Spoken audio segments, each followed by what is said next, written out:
Awesome. Well, thanks again for everybody for joining the huddle. We're going to just go ahead and kick it off with our topic today. Two main topics, and then we're going to tee it up with kind of where do we go from here. Our first topic we wanted to actually just jump right into was the life and legacy of Congressman John Lewis and voting in the U.S. But first, we got a couple new people on, so I want to make sure we get intros from them. So, Jay, kick us off, man. Tell us who you are, where you're from, and what you got going on.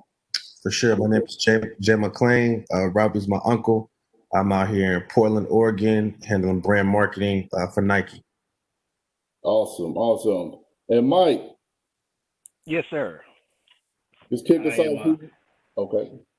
Yeah, my name is Michael Wilson. I am VP of Sales and Recruiting for a financial advisory firm in Winston-Salem.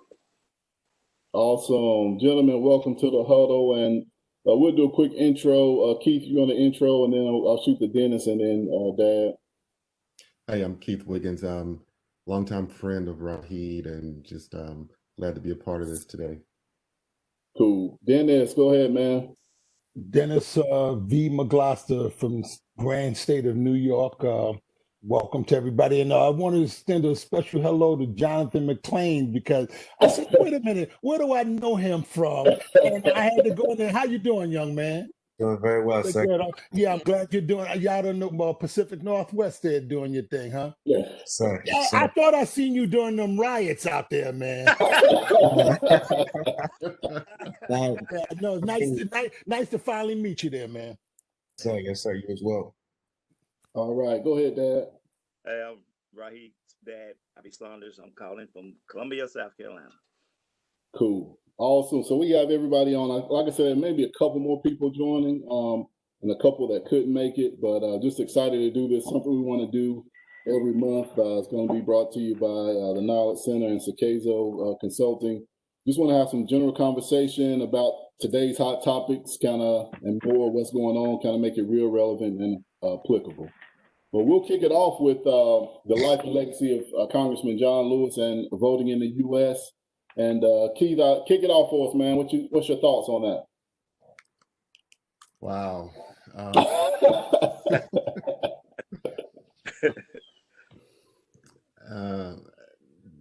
I'll start with the voting piece of it. Okay. Considering where we come from, I'm very optimistic with where things are right now. I mean, there's a lot of information available to people in terms of how to vote. Historically, we've had issues with people just turning out to vote. Even when Barack won first time around, you look at the numbers and percentages in terms of the Black population, it's still not where you thought it should be. So I'm hopeful that people will still be motivated. I mean, I know we as a people can't decide an election all by ourselves, but we can definitely make a huge impact. And, and just in turning out, I did see some numbers where there was like, the polls changed, but 80% of African Americans said they would vote for Biden, and 6% said they would vote for 45. I'm wondering about the remaining percentage. Are they just not voting or what? And I don't know. I'm like I said, I'm very optimistic about the situation as of right now. Pandemic or not, I think that people are just in a place where they want to see something change, and I think they will be motivated. And then kind of going back to John Lewis, it's glad to see him get his due recognition.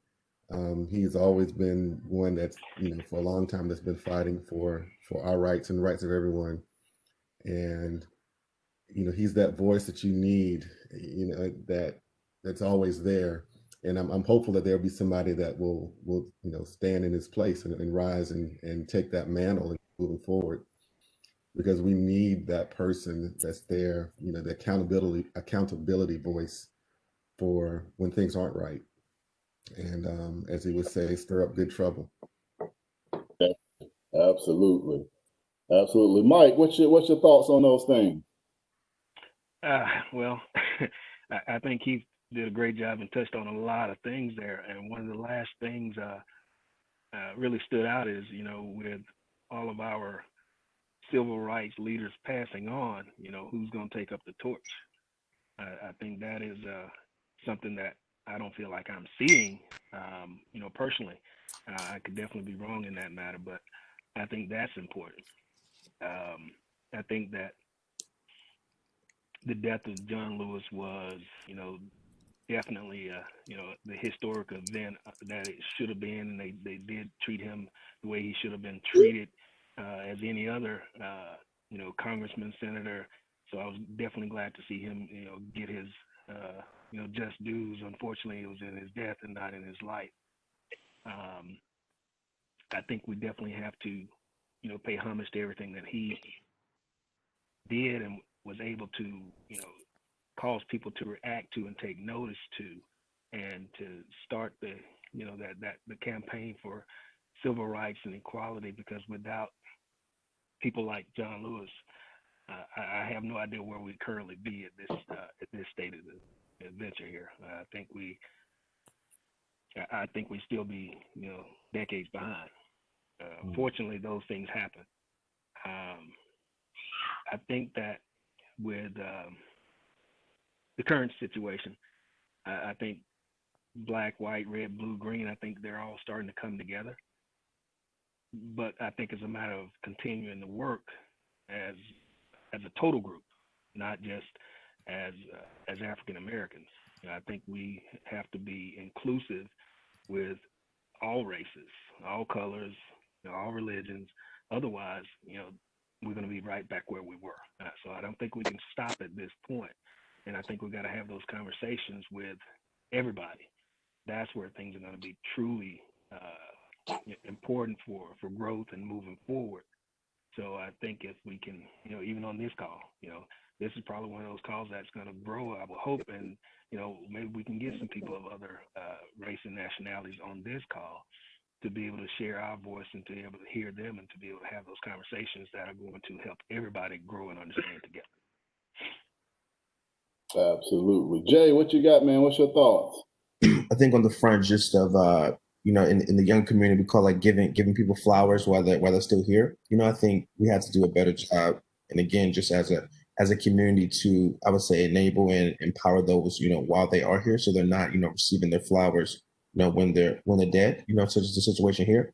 Also think on the front of the voting, I think in the younger community, I sometimes think that voting feels like it doesn't affect them as much, and I just think that's just probably because we haven't just lived and grown through certain situations. But I think such as the pandemic that we're experiencing, I think it opens up the eyes of the reality of who's in office, as well as how those feel about Trump while he's in office as well, especially like being out here in Portland. It's funny, it's been like, I don't know, like 30 plus days of protesting and rioting, and it's about Black Lives Matter, but there's really no Black people out protesting, so it goes back to, of course, where you live, but it also goes back to, how people feel as well about, the current climate.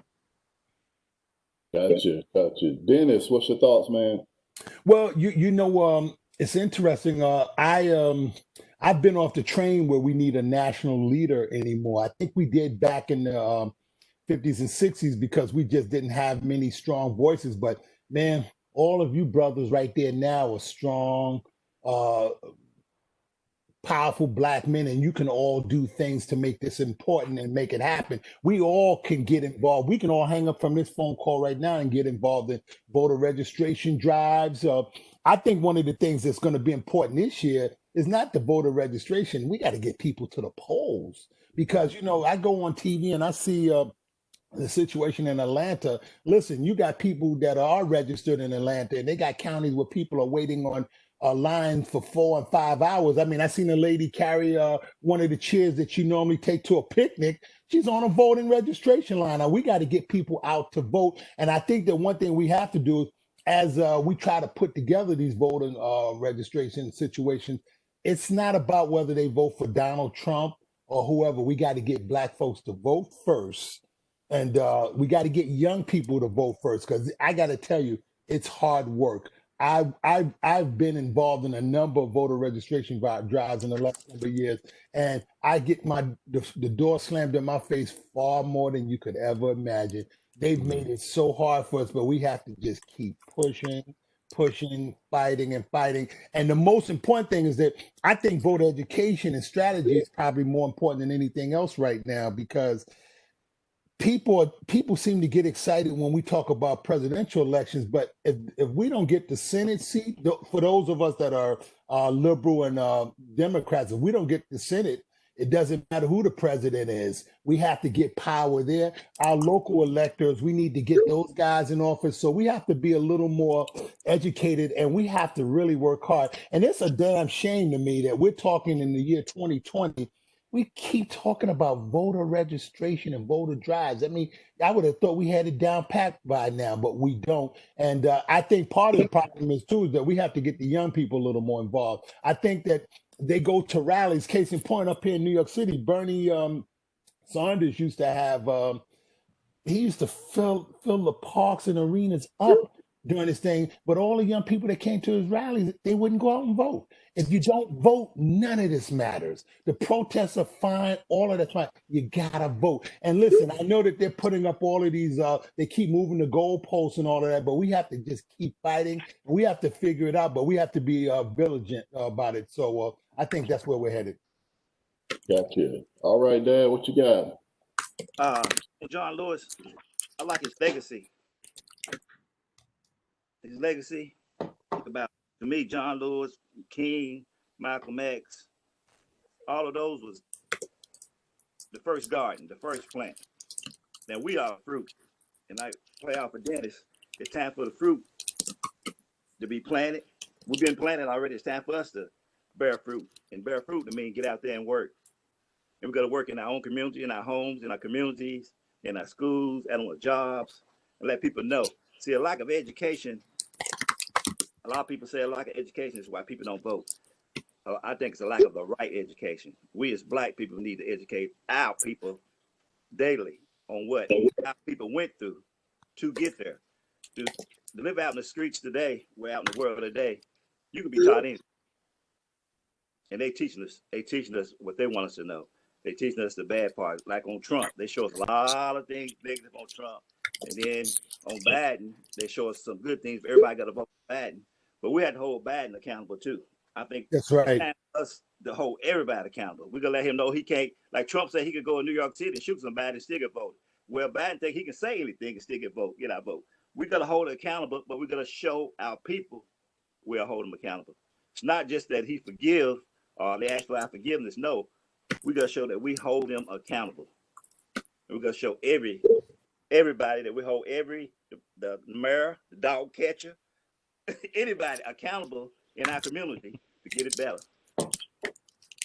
Gotcha. How do you guys think, this is just an addition to this question, how do you think this coronavirus or COVID-19 is going to play on the ability or the to vote or the capability of people to get out and vote? Any thoughts on that, Mike? Yeah, I think it definitely it's only going to have the effect that we're allowed to have. Gotcha. I think if people are, afraid to get out and wear the mask and maintain social distancing when they go out to actually vote in person, if they're afraid to do that, that's one potential issue. I think if they don't, if they don't utilize the systems out there and get their mail-in ballots soon enough, if that is the direction, a lot of times we procrastinate and we wait until the last minute because we think we always have more time than we actually do. And I think we got to react quicker, which goes back to a lot of the comments I think that Dennis and Jonathan were stating. We've got to get out in the community and educate the importance of doing things now and not a week before election time. Otherwise, your vote won't count. We also got to talk to people about voting for one or two of the real candidates and not wasting a vote. If you're going to waste a vote, you might as well not vote. That's just my opinion.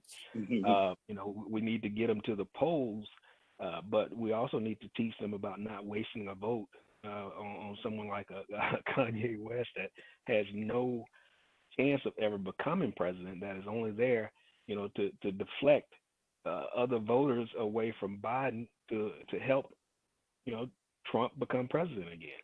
You know, I think Brother Robbie spoke earlier about education, and unfortunately, we don't educate in the school systems anymore when it comes to Black history. You talk to most of our kids, unless we taught them and what they heard, they know the name Martin Luther King. They don't really know the struggle. Some of them only recently learned about John Lewis because of his passing. The schools are not teaching Black history anymore. So I think the schools first are failing our kids from an educational standpoint when it comes to Black history. And now you've got to be the parent, the teacher, and everything else when it comes to that particular subject. So those are my thoughts on it. Gotcha.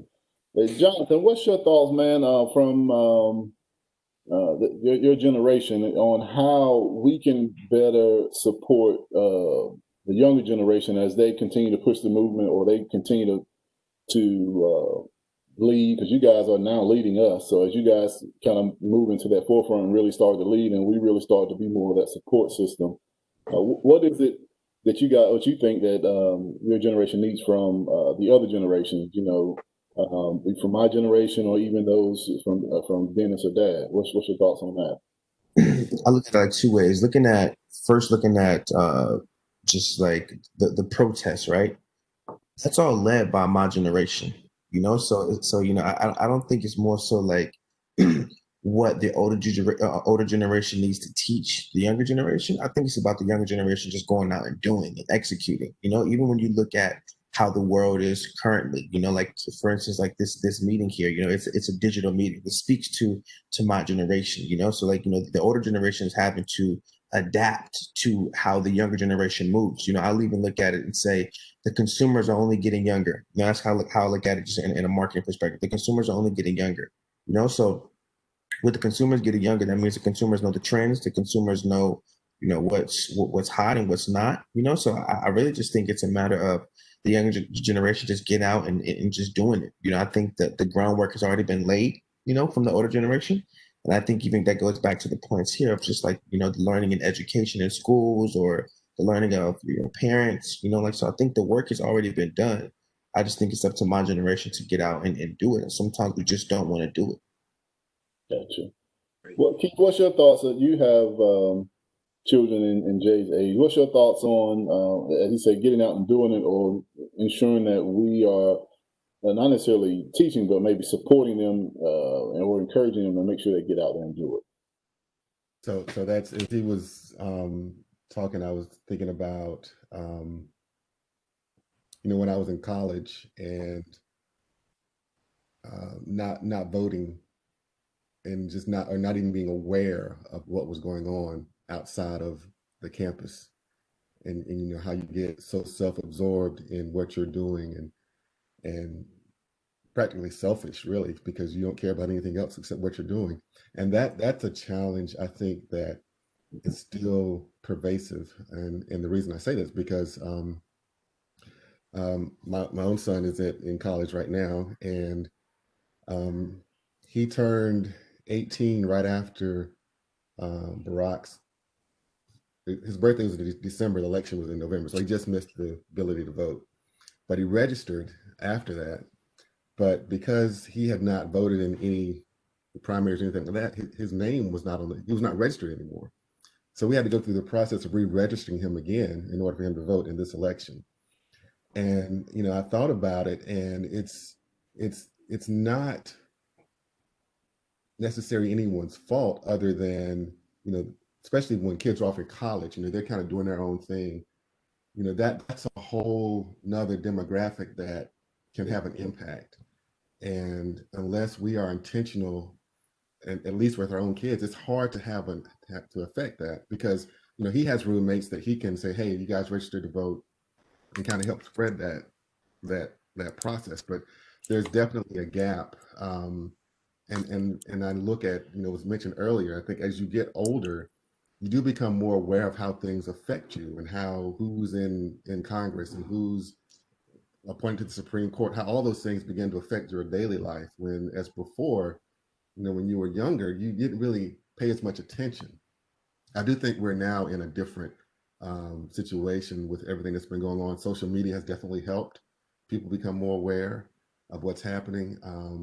And as Jonathan was saying, a lot of the protests are led by it's an entirely different generation now that's out there doing things and organizing, and the way that it's done is different.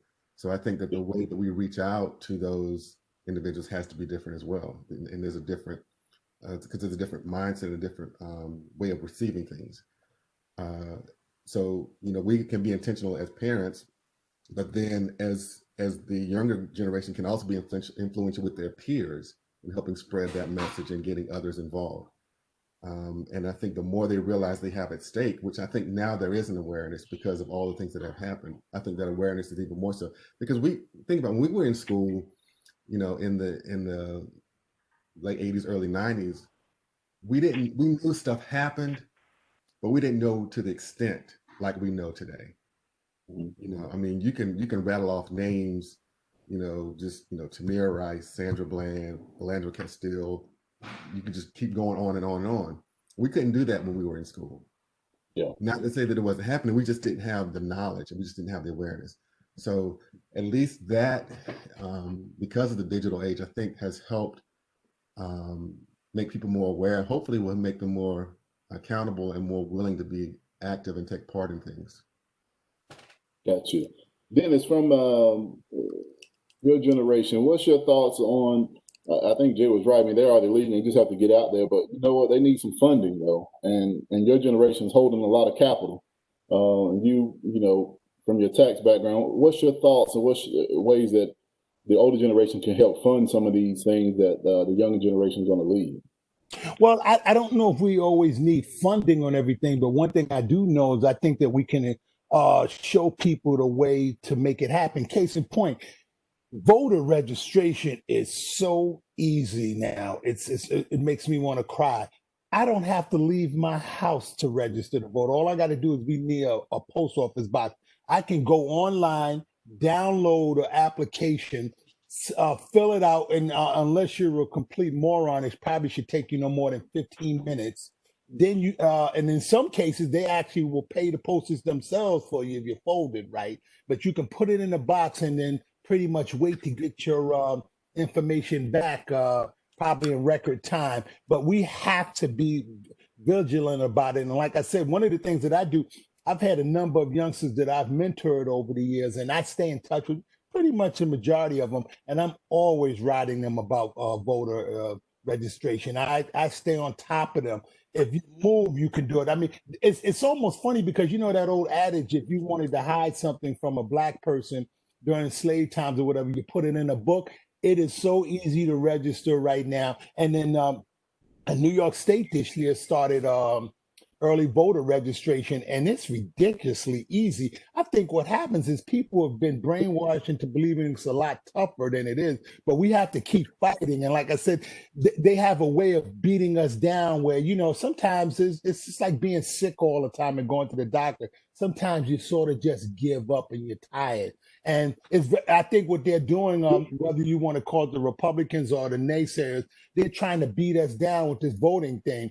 I will stand online 5 hours to vote, but we have to just keep fighting and fighting and fighting. But each of us right now can probably find 5 youngsters that we can download. Not even download. You can download on your computer and send it to 5 youngsters that you know that have turned 18 this year. Because, like Mr. Wiggins said, you can vote as long as you turn 18 before election day, but you can register to vote the year that you turn 18. So if you turn 18 in January, you can register to vote. You don't even have to go to the site anymore. You can download it, sign. The only thing you got to do is download it and sign it. And unless you can pretty much mail it that way, but we have to be aggressive about it. And it's sad that we have to just keep beating this into people because it frustrates me so much because right now, I mean, we're seeing our president pull every trick in the book to stop us from voting, and unfortunately, there are going to be some people that it's going to work on. But we have to just keep coming and coming. And listen, if we can get 20-30% of the 18 to 22-year-old crowd involved, we'll wipe the floor with them. Gotcha. Dad, you want to close us out on that? He said it all. We just got to register to vote and just be willing to help other people register to vote. That's it. Gotcha. Good Hey, stuff. Go ahead, Keith. I'll throw in something about what Dennis said. It's even easier than what you mentioned. When we helped him get registered, we did it all online. We didn't have to print anything out.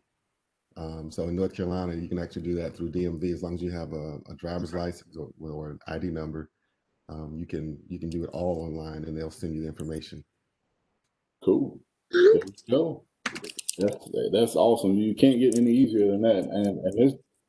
And the generation that's registering to vote, they know how to do all those things online anyway. We just got to make sure we get it to the right spot and encourage it. Cool. Mike, you kind of segued us into the next topic, which is education in the U.S. pre and post-COVID. I wanted you to kick us off a little bit more in there. What's your thoughts on that, the education system in the U.S. pre and post-COVID? Oh, wow. All right. I think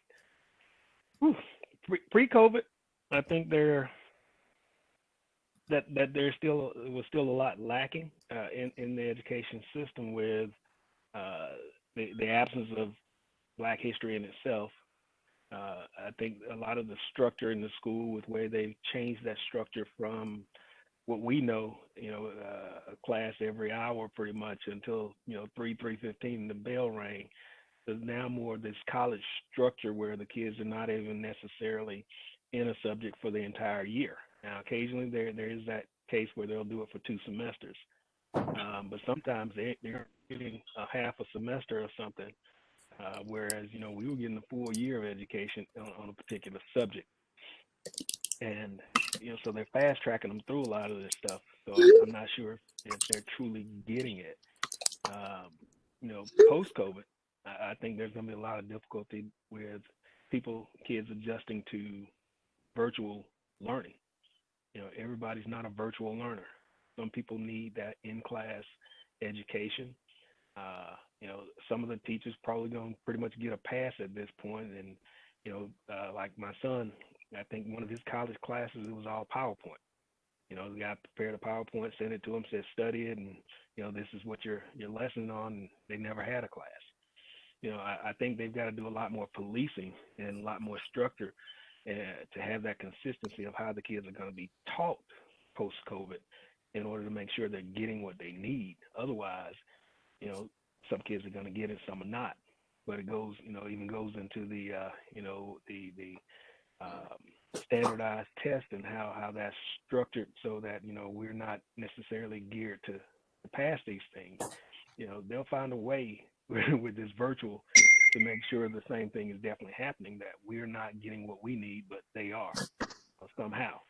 And I think that's going to be, really detrimental to the next generation as to us making sure that our kids and the school system are doing everything that they're supposed to be doing in the way that they're supposed to be doing, or at least in the best way that they can, to make sure that everybody is getting the fair and equal education.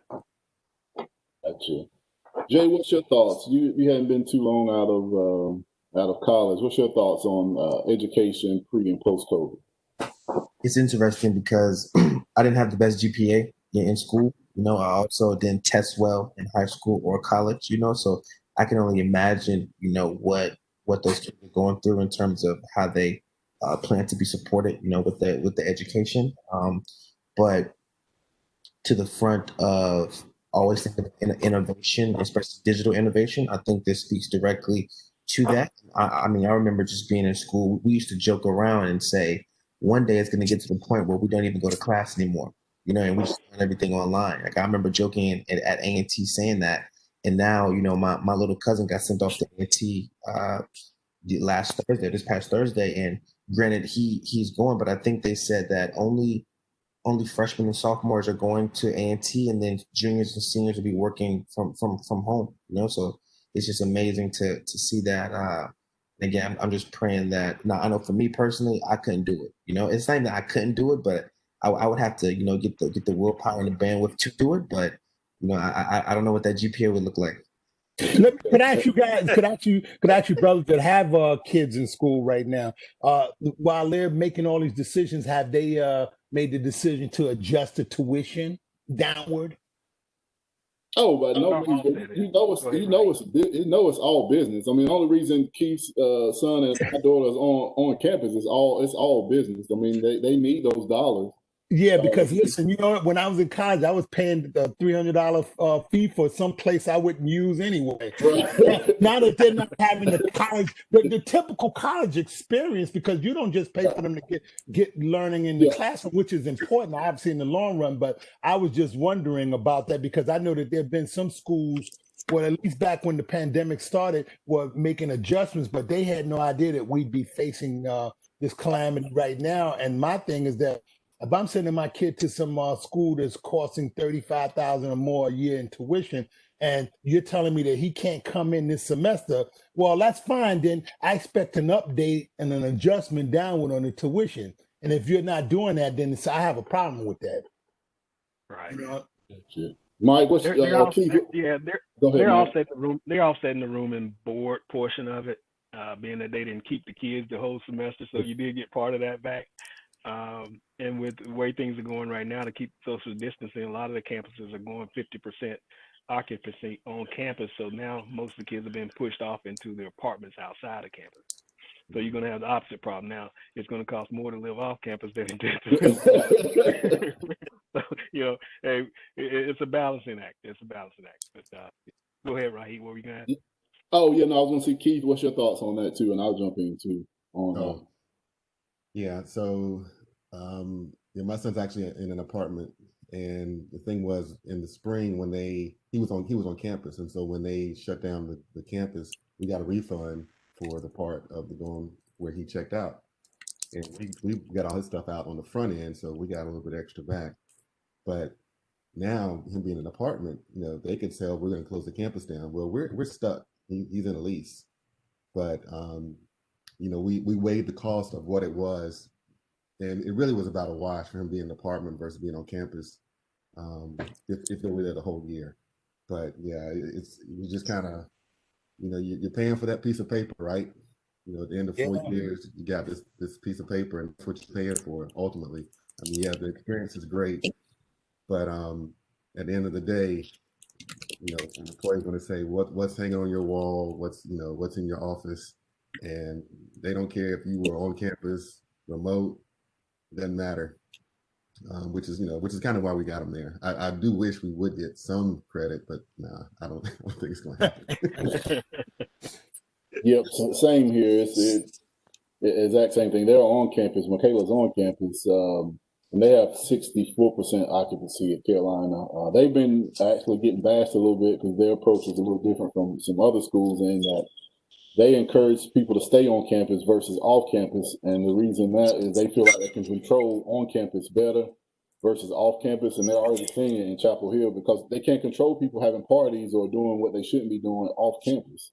Right. But they can police it and control it on campus. So they feel that it could reduce the spread if they have more people on campus and they can kind of police it and social distance that way. So we'll see. I don't know. We may be going to pick her up in 3 weeks because of some kind of outbreak or anything like that. You never know. But no, you're right. There is no adjustment. And Mike, I wanted to get your thoughts too on because Alex went to one school and now he's at a different school. Are you seeing any differences in how those schools are operating? One was in the Northeast and this one here more so in the South. Yeah. He went from Pennsylvania. He's going now up to App. In Pennsylvania, of course, they did what everybody else did, and after or during spring break, they didn't allow the kids to come back. And right now, from what I can tell, that school is actually pretty close to what Carolina's doing, about a 50-60% occupancy. So I'm seeing about the same thing with App. They had no additional spaces on campus because they are reducing the on-campus occupants. So he was actually forced into an apartment at this point, which I'm okay with that. And the cost, it's a little bit more, it's at least the first year, because you now gotta furnish an apartment somehow, at least certain things. So it'll be a little bit more the first year, and then the second year it'll probably balance out to about equal. Gotcha. So, Dan, what's your quick thoughts question on that? Oh, go ahead, Keith. on the for Carolina and App, are they getting like their own rooms, or do they have to have roommates since they've reduced occupancy? How are they handling that? Michaela's blessed; she doesn't have a roommate. However, the people in her quad, the 2 rooms that are in her quad, well, actually just 3. It's interesting they only have a quad, but they do have roommates. So some of them do have roommates, some of them don't, but they do have a limited number of people within certain dorms. And the reason they did that is certain dorms aren't open. Certain dorms are staged for individuals who may test positive. Right. So that's why they kind of kept those things the same way. If you're in the common areas, you have to wear a mask. Of course, if you're in your room, you don't. So they're pretty much wearing masks all the time. So, and then they have a certain number of people that can be in the common areas at a certain time. So I think hers is like four permitted, at a time. And then libraries and those things are set up. You have to call and register for study time or access time, and it's only a certain number of people that can be in there as well. There's another thing brewing too, though. Colleges are opening themselves up to some major league lawsuits down the road because Yeah. if they're forcing kids, if you will, using the term forcing loosely, to go into the dorms. You're going to start having outbreaks at some schools or maybe in some dormitories, and parents are going to rock their world with lawsuits. And the thing about off college apartments, when I was in college in Boston, the school owned half the off the Yeah. anyway, so they were getting my money one way or the other. So it's Yeah, that's interesting to see how that plays out. definitely. Okay, Dad. Yeah, Dad. Go ahead. I'm sorry. Oh, I don't have no kids in college. I'm good. I just got granddaughter. What's everybody's thoughts on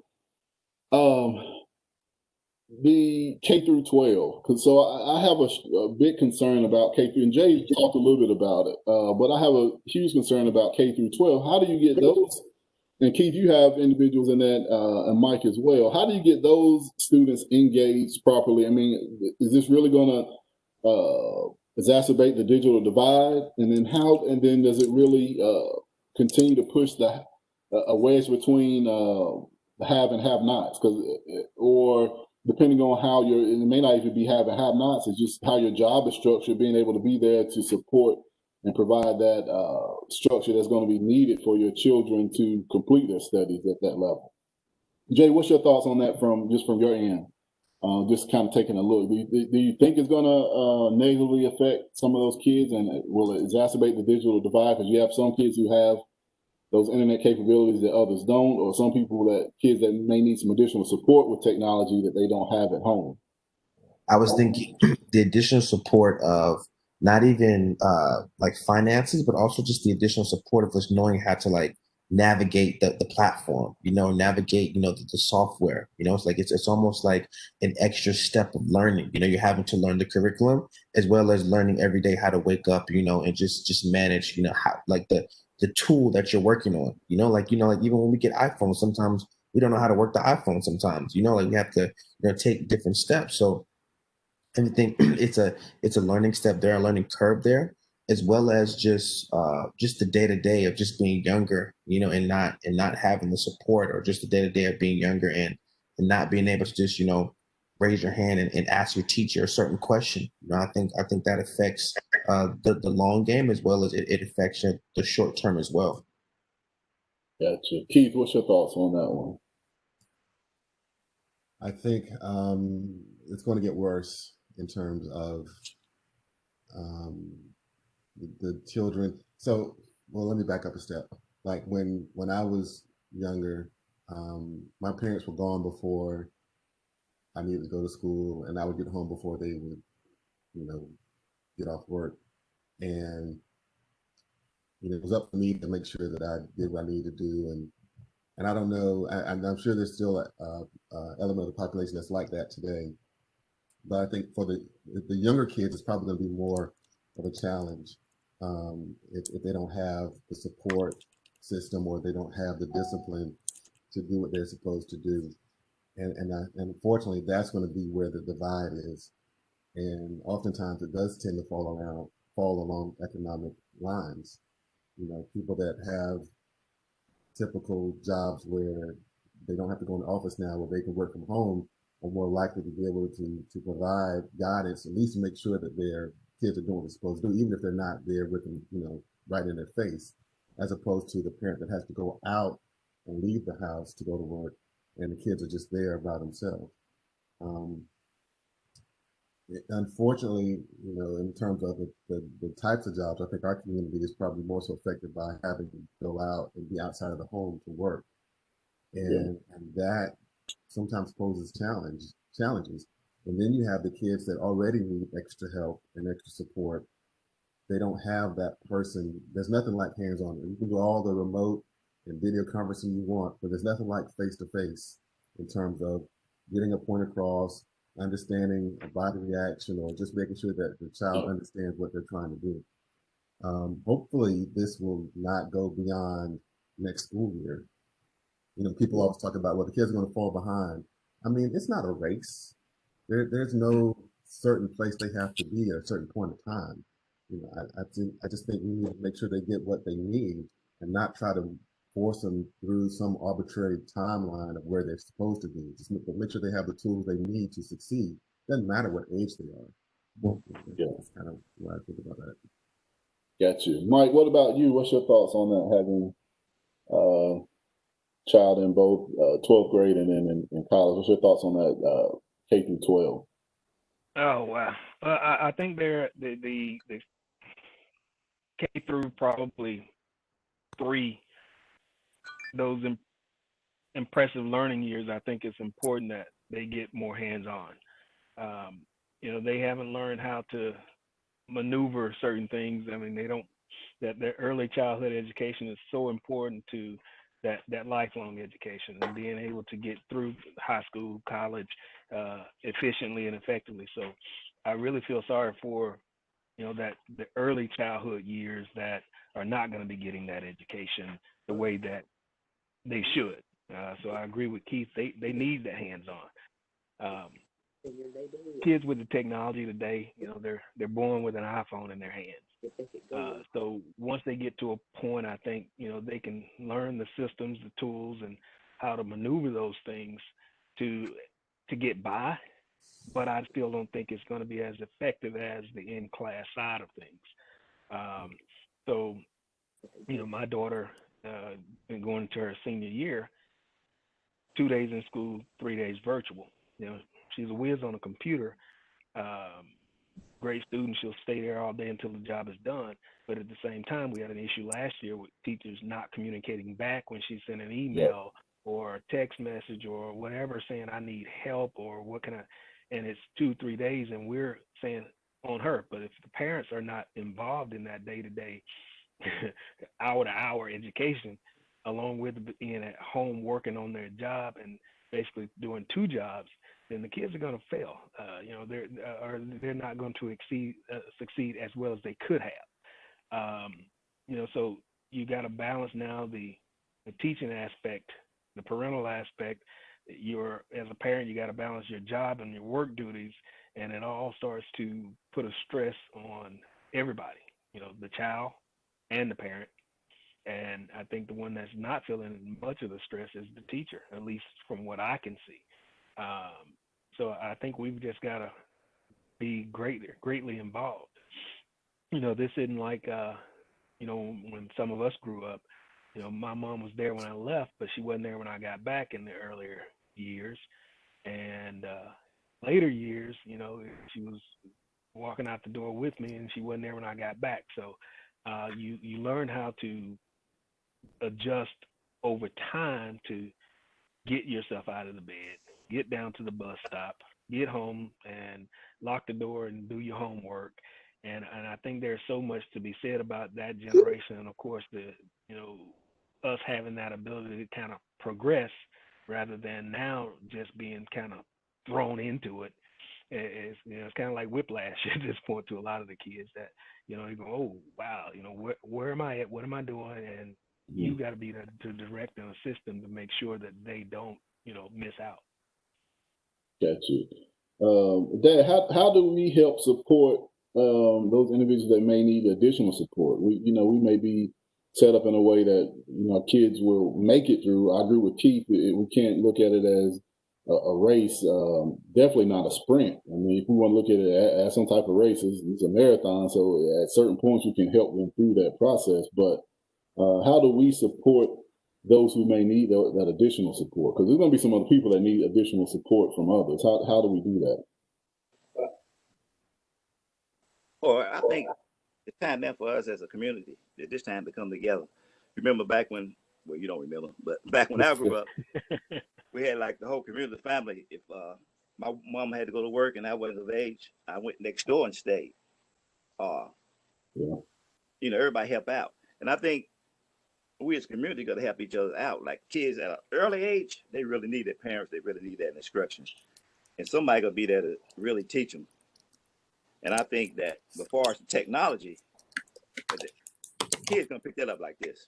The young generation take technology like this. We don't have that technology. As far as help they can use, they can teach us through things with the computers that we never know. But as a community, as Afro Americans, we gotta learn to help each other. We gotta learn to say, hey, Keith, hey, your kids not going to school today. I know you have to go to work. I'm off. Hey, I can keep them. Or let's plan something down the line. Hey, you need this help with this. I got this extra computer. You can have this one. Or I need help doing this. We'll help each other. We don't help each other. We got so involved in this rat race that we forget that, the ground needs to be fertilized too before it can grow up. And all of us need to be fertilized. If you're part of the garden, you can dry up with the garden or you can get watered with the garden. And we're going to learn to do that as a people. Gotcha. Dennis, what's your thoughts? How can we help support some of those that may need that additional support? You know what? I got to tell you, I don't have a clear-cut answer for that because, as Robbie was stating, back in the day, there was no such thing as lackey kids. The neighbors could help you. Nowadays, listen, some of my closest friends, their kids don't just knock on my door and come stay anymore. Everybody's paranoid.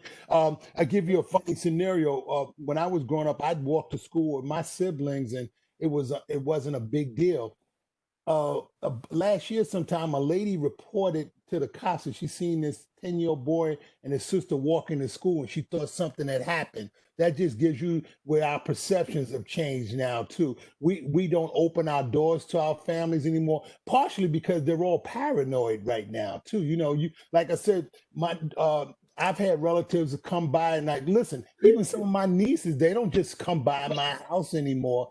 There's not another adult there. I think we've all gotten a little uneasy, and I'm not sure what the answer is anymore. And I think part of the reason is that things have always been bad on the outside, but we just know more now because of social media. I mean, like they've been killing black folks for years. There've been molesters. There've been a lot of things out there. We just know more. It probably works to our advantage in some respects, but in others, it's made us a little more paranoid. And I'm lucky. I don't have a young kid at home, but I would know what to do if I had a kid at home. And one of the things that I found out during this pandemic is the number of people that told me that they have an appreciation for teachers now because they didn't realize that their kids were such pain in the necks for being at home all day.